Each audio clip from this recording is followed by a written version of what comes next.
जो उसकी ब्रांच है उसको बोलते हैं एपिस्टेमोलॉजी। नाम बहुत मुश्किल है पर तनाव नहीं लेना है। हिंदी में इसको बोल देते हैं ज्ञान मीमांसा। ये फिलॉसफी की ब्यूटी देखनी हो तो वो ये चीज है। किस गहराई पे जाते हैं ये अगर देखना हो तो वो ये है।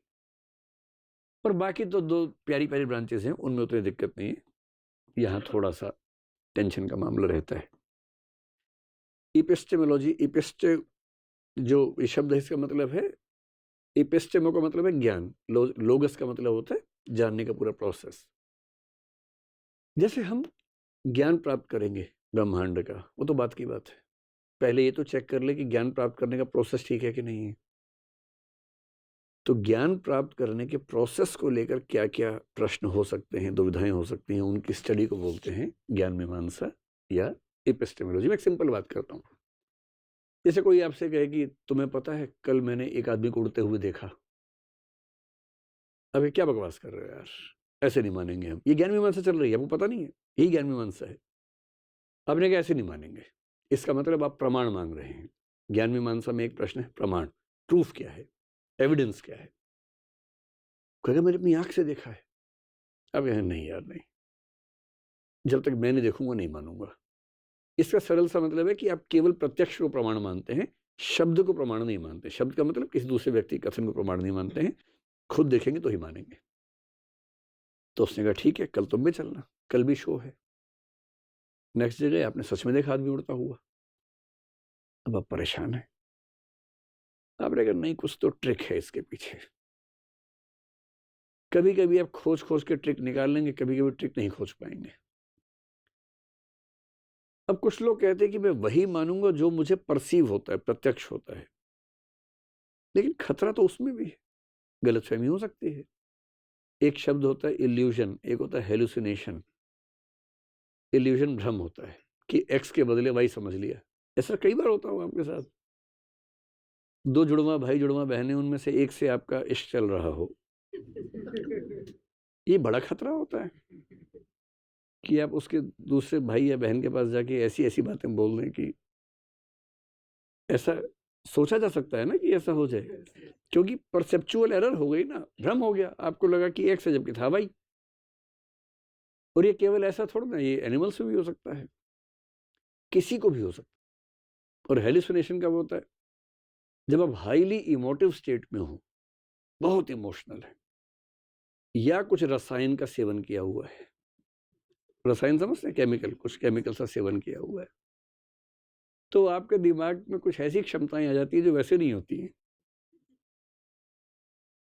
तो फिर आपको उड़ता हुआ आदमी भी दिखता है, खुद भी उड़ता हुआ लगता है, फील होता है कि उड़ रहे हैं। और ऐसे ऐसे जोक्स आते हैं कि एक आदमी शराब पी के नाले में गिर गया, तो वहां एक एनिमल कोई था, उसकी पूंछ पकड़ ली और बोल रहा है कि पप्पू की माँ आज तुमने चोटी नहीं की, चोटी की है। ऐसा भी तो होता है, उसको तो एग्जैक्टली लग रहा है कि वो अपने घर में है,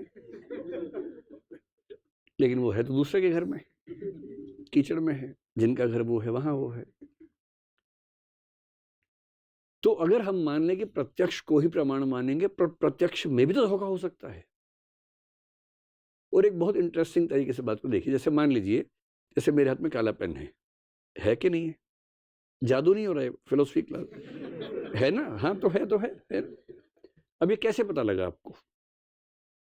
जैसे मान लेते हैं कि ये है ब्लैक पेन, बीपी से ब्लैक पेन ही समझना है, ठीक है? तो बल्ब का प्रकाश यहां से रिफ्लेक्ट होके आपकी आंख में गया, यही तरीका है ना? तो इसको हम मान लेते हैं कि ये आंख है। आंख जैसी लग रही है आपको? ठीक है, आंख में चला गया। आंख को एक इनपुट मिला, आंख ने वो इनपुट आगे जाके माइंड को दिया, मस्तिष्क को दिया, जो दिमाग है, ब्रेन है, उसको भेजा। यही तरीका होता है। मस्तिष्क के पास क्या है कि बहुत सारी कैटेगरीज बनी हुई हैं, कलर्स की बनी हुई हैं, चीजों की बनी हुई हैं, और उसने अलग अलग कैटेगरी पे अप्लाई करके निकाला कि ये पेन है और ये ब्लैक है, और इनको जोड़ के बोला कि this is a black pen. आपको बता दिया। ये सब इतना फास्ट हुआ कि आपको पता नहीं चला कि ऐसे ऐसे हुआ है। जैसे पंखा चलते हुए लगता है कि है ही नहीं पंख, लेकिन पंख तो है ही। है ना? तो प्रोसेस जब बहुत फास्ट हो तो प्रोसेस नजर नहीं आता हमें, लेकिन प्रोसेस तो है ही उसके पीछे। तो जैसे ही मैंने आपको पेन दिखाया, आपके अंदर ये सब कुछ हुआ, इनपुट आया, इनपुट दिमाग के पास गया, दिमाग ने उसका कंक्लूजन निकाला और आपने उसके बाद कहा काला पेन है। ऐसे ही हुआ। बहुत इंटरेस्टिंग बात है कि इसमें 3 जगह खतरा हो सकता है।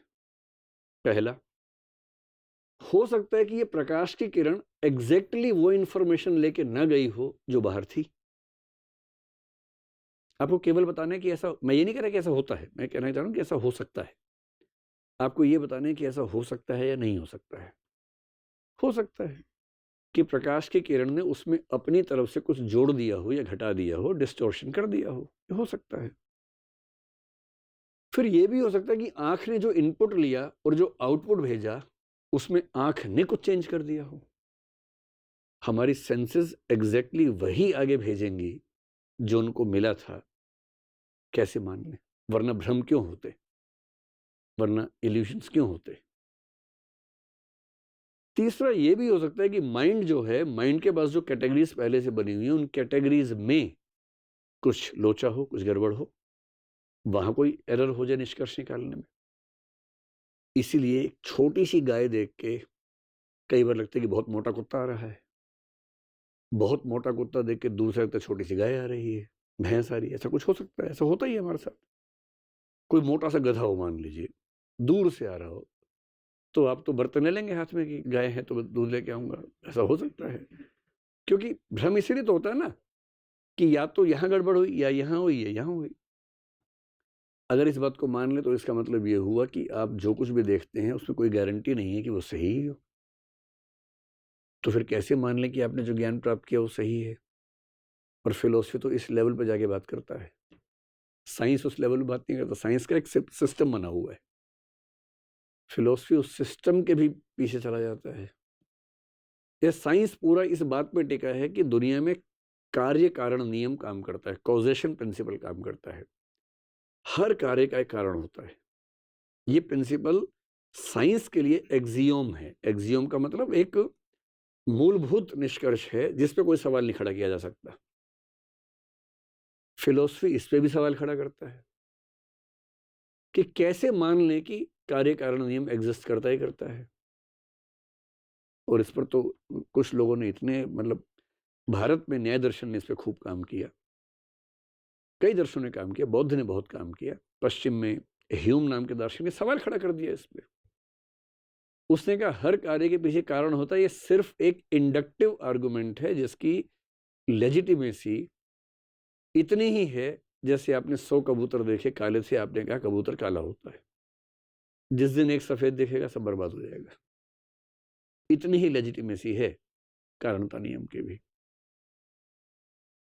ये जो सारे प्रश्न हैं कि हम जो जानते हैं, कैसे जानते हैं, कितना जानते हैं, प्रूफ है, एविडेंस है कि नहीं है, बुद्धि की भूमिका कितनी है, यानी माइंड की भूमिका कितनी है, रीजनिंग की कितनी भूमिका है, कितना परसेप्शन या प्रत्यक्ष की भूमिका है, इनकी मिक्सिंग कैसे होती है, भ्रम क्यों होता है, इल्यूजन क्यों होता है, हेलुसिनेशंस क्यों होते हैं, हमारे निष्कर्ष गलत क्यों निकलते हैं, रीजनिंग में गलतियां कब होती हैं, लॉजिक में फेलिसिस कब होती हैं, कौन सी त्रुटियों से हमारे समाज या व्यक्तियों के फैसले गलत हो जाते हैं।